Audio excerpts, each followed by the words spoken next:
ഉണ്ണിക്കണ്ണൻ്റെ പിറന്നാളായിട്ട് ഞങ്ങൾ ആയിരമംഗലം ശ്രീ മഹാവിഷ്ണു ക്ഷേത്രത്തിലേക്ക് പോവുമായിരുന്നു കേട്ടോ. അപ്പോൾ അവിടെ പോയപ്പോൾ ഇന്ന് പിറന്നാളൊക്കെ അല്ലേ, അതുകൊണ്ട് നല്ല തിരക്കുണ്ടാവും എന്ന് വിചാരിച്ചുകൊണ്ട് തന്നെയാണ് കേട്ടോ പോയിട്ട് അവിടെ ഞങ്ങൾ ചെന്ന് നോക്കുമ്പോൾ കുറേ പേരൊക്കെ തൊഴുതു പോയി.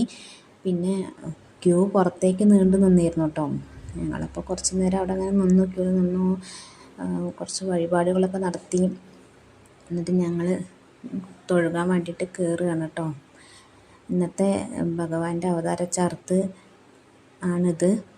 നല്ല ഭംഗിയുണ്ടായിരുന്നു കേട്ടോ കാണാൻ. ഉണ്ണിക്കണ്ണനെ കാണാൻ നല്ല ഭംഗിയുണ്ടായിരുന്നു. അത് കഴിഞ്ഞ് അവിടുത്തെ അമ്പലക്കുളത്തിലേക്കൊന്ന് പോയതാണ്. അച്ചുവും കുഞ്ഞും കൂടി അമ്പലക്കുളത്തിലൊന്ന് പോയി കുറച്ച് നേരം അവിടെ അവർ വെറുതെ അവർ രണ്ടാളും കൂടി കൂടിക്കഴിഞ്ഞ് കഴിഞ്ഞാൽ എപ്പോഴും ഇങ്ങനെ തന്നെയാണ് കേട്ടോ. അപ്പോൾ കുറച്ച് നേരം അവിടെയൊക്കെ നിന്ന് അവർ എന്തൊക്കെയോ തമാശകളൊക്കെ പറഞ്ഞ് പിന്നെ ഞങ്ങൾ എന്നിട്ടെന്നാൽ എന്തായാലും തിരിച്ച് പോവാം. അവിടെ ഭക്ഷണമൊക്കെ ഉണ്ടായിരുന്നു കേട്ടോ, പക്ഷെ ഞങ്ങൾ കഴിക്കാനൊന്നും നിന്നില്ല, തിരിച്ച് പോരുകയാണ്.